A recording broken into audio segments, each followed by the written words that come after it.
ஆண்டவராகிய இயேசு கிறிஸ்துவின் இனிதான நாமத்தினாலே இந்த நல்ல வேளையிலே உங்கள் யாவரையும் அன்போடு விட நான் வாழ்த்துகிறேன், வரவேற்கிறேன். கர்த்தர் நல்லவர். இந்த நாளிலே தியான செய்திக்காக நான் எடுத்துக்கொண்டதான வேத பகுதி 1 கொரிந்தியரின் புஸ்தகம் 13வது அதிகாரம் 1 முதல் 7 வசனங்களை நான் உங்களுக்காக வாசிக்கிறேன். 1 கொரிந்தியர் 13வது அதிகாரம் 1 முதல் 7 வசனங்கள். நான் மனுஷர் பாஷைகளையும் தூதர் பாஷைகளையும் பேசினாலும் அன்பு எனக்கு இராவிட்டால் சத்தமிடுகிற வெண்கலம் போலவும் ஓசையிடுகிற கைத்தாளம் போலவும் இருப்பேன். நான் தீர்க்க தரிசன வரத்தை உடையவனாயிருந்து சகல ரகசியங்களையும் சகல அறிவையும் அறிந்தாலும் மலைகளை பெயர்க்கத்தக்கதாக சகல விசுவாசம் உள்ளவனாய் இருந்தாலும் அன்பு எனக்கு இராவிட்டால் நான் ஒன்றுமில்லை. எனக்கு உண்டான யாவற்றையும் நான் அன்னதானம் பண்ணினாலும் என் சரீரத்தை சுட்டரிக்கப்படுவதற்கு கொடுத்தாலும் அன்பு எனக்கு இராவிட்டால் எனக்கு பிரயோஜனம் ஒன்றுமில்லை. அன்பு நீடிய சாந்தமும் தயவும் உள்ளது. அன்புக்கு பொறாமை இல்லை. அன்பு தன்னை புகழாது, இருமாப்பாய் இராது, அயோக்கியமானதை செய்யாது, தற்பொழிவை நாடாது, சினமடையாது, தீங்கு நினையாது, அநியாயத்தில் சந்தோஷப்படாமல் சத்தியத்தில் சந்தோஷப்படும், சகலத்தையும் தாங்கும், சகலத்தையும் விசுவாசிக்கும், சகலத்தையும் நம்பும், சகலத்தையும் சகிக்கும் என்று வேதம் சொல்லுகிறது. அன்பான கர்த்தருடைய பிள்ளைகளே, இந்த நாளிலே என்னுடைய தியான செய்தியின் தலைப்பு என்னவென்றால் மாற்றுகிற அன்பு. நம்முடைய வாழ்க்கையிலே அநேக காரியங்களில் நாம் மாற வேண்டியது இருக்கிறது. ஆனால் கண்டிப்பான காரியங்களை கொண்டு நம்மிடத்திலே மாற்றங்களை ஏற்படுவதை அல்லது ஏற்படுத்துவதை காட்டிலும் அன்பு நம்முடைய வாழ்க்கையில் ஒரு மகத்தான மாற்றத்தை உண்டாக்கி கொண்டிருக்கிறது என்றால் அது மிகையாகாது. காரணம், தேவன் நம்முடைய வாழ்க்கையில் பலவிதமான மாற்றங்களை அவருடைய அன்பின் நிமித்தமாகவே நம்மை மாற்றிக் கொண்டிருக்கிறார். ஆண்டவரால் கடினமாய் நடத்தி நம்மை மாற்ற முடியும். ஆனால் அவருடைய ஆயுதமாக அன்புதான் அந்த ஆயுதமாக அவர் எடுத்துக்கொண்டு நம்மை மாற்றுகிற காரியத்தை நாம் பார்க்கிறோம். அருமையான கர்த்தருடைய பிள்ளைகளை, இந்த உலகத்திலே அன்பு ஒன்றுதான் இன்றைக்கு குறைவுபட்டு கொண்டிருக்கிறதாக நான் உணர்கிறேன். காரணம் என்னவென்று சொன்னால், ஆண்டவர் சொன்ன வார்த்தையின்படியே கடைசி நாட்களிலே அன்பு தணிந்து போகிற ஒரு நிலைமைக்குள்ளாக நாம் வாழ்ந்து கொண்டிருக்கிறோம். அன்புக்காக ஏங்குகிற கூட்டங்கள் இருக்கிறது. பெற்றோர்கள் பிள்ளைகளுக்காக, பிள்ளைகள் பெற்றோர்களுக்காக, உறவு நண்பர்களுக்காக, கணவன் மனைவிக்காக, இப்படி ஏங்கி ஒவ்வொரு காரியத்துக்காக அவருடைய அன்பை பெற்றுக்கொள்வதற்காக ஏங்கி தவித்துக் கொண்டிருக்கிற காரியங்கள் உலகம் எங்கும் இன்னைக்கு சுலபமாக சர்வ சாதாரணமாக அரங்கேறி கொண்டிருக்கிறதை நாம் பார்க்கிறோம். வேதம் சொல்லுகிறது, அன்பு எனக்கு இராவிட்டால் பிரயோஜனம் ஒன்றுமில்லை. அன்பு மாத்திரமே சகலத்தையும் தாங்கும், சகலத்தையும் சகிக்கும், சகலத்தையும் விசுவாசிக்கும், சகலத்தையும் நம்பும் என்று வேதம் சொல்லுகிறது. அருமையானவர்களே, ஒரு காலகட்டத்திலே நாம் எல்லாரும் குடும்பமாய், கூட்டு குடும்பமாய் வாழ்ந்து கொண்டு வந்தோம். இன்றைக்கு அப்படிப்பட்ட சூழ்நிலைகள் இல்லை, உறவுகள் இல்லை, நண்பர்கள் இல்லை. இன்னைக்கு அருகாமையில் இருக்கிறவர்கள் யார் என்பது கூட தெரியாத ஒரு நிலையிலே நாம் வாழ்ந்து கொண்டிருக்கிறோம், வாழ்க்கை நடத்தி கொண்டிருக்கிறோம்.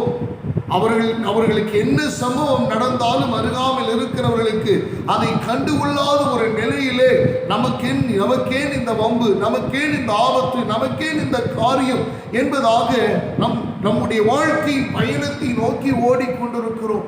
அன்பு இல்லாத ஒரு நிலையிலே வாழ்ந்து கொண்டிருக்கிறோம். ஆனால் அன்பு ஒரு மகத்தான மாற்றங்களை நம்முடைய வாழ்க்கையில் ஏற்படுத்த விரும்புகிறது. அன்பினால் மாத்திரமே ஆண்டவர் நம்முடைய வாழ்க்கையை ஆசீர்வதிக்க அவர் விருப்பம் உள்ள தேவனாக இருக்கிறார். அருமையான கர்த்தருடைய பிள்ளைகளே, ஒவ்வொரு குடும்பத்திலையும் இன்னைக்கு பாருங்கள், சகோதரர்களுக்கு விரோதமாக காரியங்கள், பெற்றோருக்கு விரோதமாக பிள்ளைகள், பிள்ளைகளுக்கு விரோதமாக பெற்றோர்கள், இப்படி பலவிதமான அன்பு தணிந்து போன நிலைமையிலே வாழ்ந்து கொண்டிருக்கிறோம். மிகவும் சிரமமான ஒரு சூழ்நிலை. ஆண்டவர் சொன்னார், அன்பே பிரதானம். அன்பு மிகவும் அத்தியாவசியமான காரியம். நீ சகல ஒருவேளை 100% ஒரு பரிசுத்தமான ஒரு நபராக நாம் வாழ்கிறவர்களாக கூட இருக்கலாம்.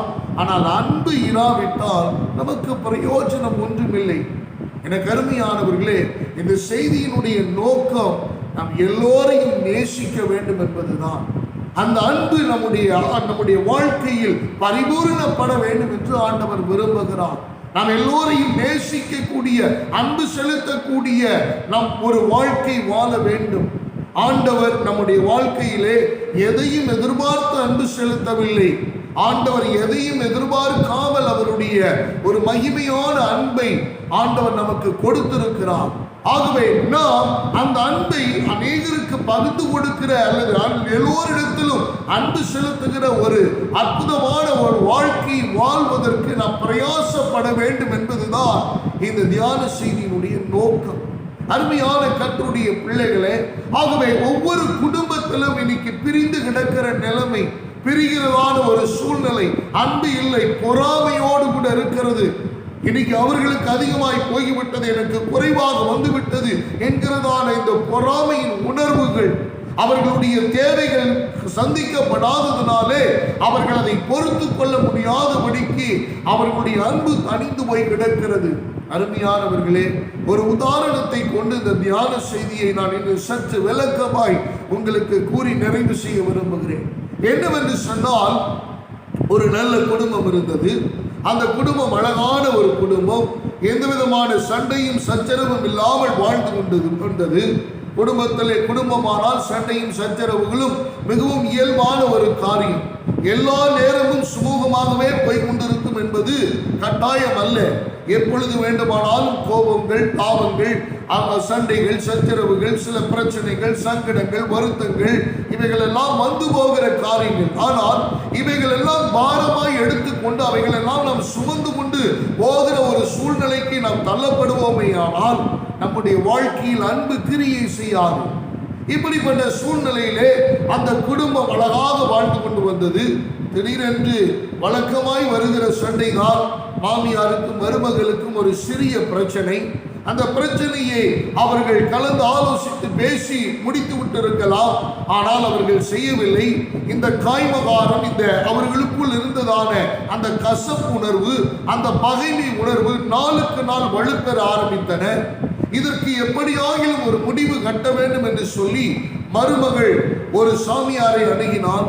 ஒருத்தரை போய் சந்தித்து, ஐயா, என்னுடைய வீட்டிலே நான் இருக்க முடியவில்லை, நானும் என் கணவனும் சந்தோஷமா இருக்க முடியவில்லை, சமாதானத்தை இழந்து தவிக்கிறேன், இப்படியா என்னுடைய மாமியார் குறுக்கே நின்று எனக்கு ஆபத்தை விளைவித்துக் கொண்டிருக்கிறார்கள், சங்கடத்தை விளைவித்துக் கொண்டிருக்கிறார்கள், என்னால் நிம்மதியாக, என்னால் ஃப்ரீயாக எந்த ஒரு காரியத்தையும் செய்ய முடியாத ஒரு நிலையிலே நான் இருக்கிறேன். ஆகவே இதற்கு ஒரு தீர்வு எனக்கு வேண்டும், இதற்கு ஒரு முடிவு கட்ட வேண்டும். அவர்களை தீர்த்து கட்டுவதற்கு என்னுடைய பெயர் வராதபடிக்கு ஒரு காரியத்தை எனக்கு சொல்லுங்கள், எனக்கு ஒரு தீர்வை சொல்லுங்கள் என்று சொல்லி போய் அந்த மனிதனிடத்திலே கேட்டார். அந்த முதியவர் பார்த்த பொழுது அவரின் சூழ்நிலையை புரிந்து கொண்டு ஒரு சிறிய பாட்டிலே இருந்ததான ஒரு மருந்தை அவள் கையிலே கொடுத்து, இதை தினமும் 40 நாளைக்கு நீ தினமும் ஆகாரத்திலே இதை உன்னுடைய மாமியாருக்கு கலந்து கொடு. அப்பொழுது கொஞ்சம் கொஞ்சமாக இந்த விஷம் உள்ளே இறங்கி அவர்கள் 40வது நாளுக்கு அப்புறம் அவர்கள் மரித்து போவார்கள் என்று சொல்லி அவர் சொல்லி அனுப்பி வைத்து விட்டார். பணத்தை கொடுத்ததை வாங்கி கொண்டு வந்து ஒவ்வொரு நாளும் அதை பழக்கமாய் அவர் செய்ய ஆரம்பித்தார். இந்த உணவு கொடுக்கிற இந்த பழக்கம் ஒவ்வொரு நாளும் தன்னுடைய மாமியாரின் மேலே அன்பு வர ஆரம்பித்தது. அந்த மாமியாருக்கும் தன்னுடைய மருமகள் இவ்வளவு கரிசனையாய் நான் கோபப்பட்ட பொழுதும், ஆக்ரோஷப்பட்ட பொழுதும், இப்பொழுது சத்தம் போட்ட பொழுதும் இவ்வளவு அன்பாய் கரிசனையாய் என்னை நேசிக்கிறாளே, இவளை இனிமேல் எந்த ஒரு காரியம் நம்ம சொல்லக்கூடாது, இவளை அதிகமாய் நாம் நேசிக்க வேண்டும் என்று சொல்லி தன்னிடத்தில் வைத்திருந்த பொக்கிஷங்கள், தன்னிடத்தில் வைத்திருந்ததான ஆபரணங்கள், தன்னிடத்தில் வைத்திருந்ததான சொத்துக்கள், தன்னிடத்தில் இருந்ததான விலை உயர்ந்த காரியங்கள், இவள் எல்லாவற்றையும் தன்னுடைய மருமகளுக்கு எடுத்து கொடுத்து அவருடைய அன்பை வெளிப்படுத்த ஆரம்பித்தார். அந்த அந்த மருமகளுக்கு தூக்கி வாரி போட்டது. ஐயோ, நான் தவறு செய்து விட்டேனே, தவறு இழைத்து விட்டேனே, இப்பொழுது உண்மையாகவே என்னுடைய மாமியாரை நான் நேசிக்க ஆரம்பித்து விட்டேன், அவர்கள் என் மேல் இவ்வளவு அன்பாய் இருந்ததை நான் இவ்வளவு நாட்களாக புரிந்து கொள்ளாமல் போனேனே, என்னுடைய வாழ்க்கையில அவர்கள் செய்த சிறு சிறிது குறைவுகளை, அந்த காரியங்களை அவர்கள் சரி செய்கிற பொழுது அது எனக்கு காயப்பட்டதாக எண்ணி, அதை நான் வேதனையாக எண்ணி, அந்த கசப்புணர்வையும் பகைமை உணர்வையும் ஏற்படுத்தி கொண்டு நான் இதை புரிந்து கொள்ளாமல் அவர்களுக்கு ஒவ்வொரு நாளும் விஷத்தை அல்லவா நான் கொடுத்து கொண்டு வந்திருக்கிறேன் என்று அவளுடைய மனது குத்தப்பட்டவளாய் வேகமாய் ஓடினாள். ஓடி அந்த முதியவரிடத்திலே காலிலே விழுந்து அவள் அழுது புரண்டு சொன்னார், ஐயா, என்னை மன்னித்து விடுங்கள், நான் தவறு இழைத்து விட்டேன், அவர்களுடைய அன்பை நான் புரிந்து கொள்ளாமல் போனேன், இப்பொழுது நான் அதை புரிந்து கொண்டேன், எப்படியாகிலும் என்னுடைய மாமியார் நீடூடி வாழ, அவர்களுடைய ஆயுசு நாட்கள் பெருக, அவர்களுடைய வாழ்நாள் கூட அவர்கள் மரித்து போகாமல் இருக்க ஏதாவது மாற்று மருந்து கொடுங்கள் என்று சொல்லி அவள் கெஞ்ச ஆரம்பித்தாள். அப்பொழுது அந்த முதியவர் சொன்ன காரியம் அவருடைய கண்களுடைய புருவத்தை உயரச் செய்தது. அவள் கொஞ்சம் நிதானிக்க ஆரம்பித்தாள். என்ன தெரியுமா? அந்த முதியவர் சொன்னார், எனக்கு நீ ஆரம்பத்தில் வந்த போதே தெரியும், நீ தேவையில்லாத காரியங்களிலே நீ போட்டு குழப்பிக் கொண்டிருக்கிறாய், நீ எவ்வளவு உன்னுடைய குடும்பத்தை நேசிக்கிறாய் என்பதை நான் புரிந்து கொண்டேன். அதனால்தான் அந்த பாட்டிலே கலந்து வைத்தது ஒன்றும் இல்லை, அதுல விஷம் ஒன்றும் கிடையாது, அது சாதாரண மூலிகை மருந்துதான், அது மிகவும் ஆரோக்கியமாய் வாழ்வதற்கு தேவையான மருந்துதான், அது சிறு சிறு பிரச்சனைகளை, சரீர உபாதைகளை எல்லாம் தீர்க்கக்கூடிய அது மருந்துதான், அதில் எந்த விதமான பிரச்சனையும் கிடையாது. ஆகவே நீ சந்தோஷமாய் உன் வீட்டுக்கு போய் உன் மாமியாரிடத்திலே மன்னிப்பு கேட்டு நீ சந்தோஷமாய் இருவரும் நன்றாக வாழுங்கள் என்று சொல்லி அந்த முதியவர் வாழ்த்தி அனுப்பினார். அருமையான தேவ பிள்ளையே, இந்த சத்தத்தை கேட்டுக் கொண்டிருக்கிறதான ஒவ்வொருவரும் நம்முடைய அன்பு மாற்றுகிற அன்பு, தேவன் கொடுத்திருக்கிற அன்பு நம்முடைய வாழ்க்கையை மாற்றியது. நம்முடைய அன்பு அநேகரை மாற்றும் என்பதில் எந்த விதமான சந்தேகமும் இல்லை. அன்பு ஒன்றுக்கு தான் மிகப்பெரிய சக்தி இருக்கிறது. நம்மை எவ்வளவு கொடூரமான ஒரு மனிதனையும் மாற்றும் அவ்வளவு சக்தி படைத்ததான அந்த அன்பை நம்முடைய வாழ்க்கையிலே நாம் பெற்றுக்கொள்ள வேண்டும்.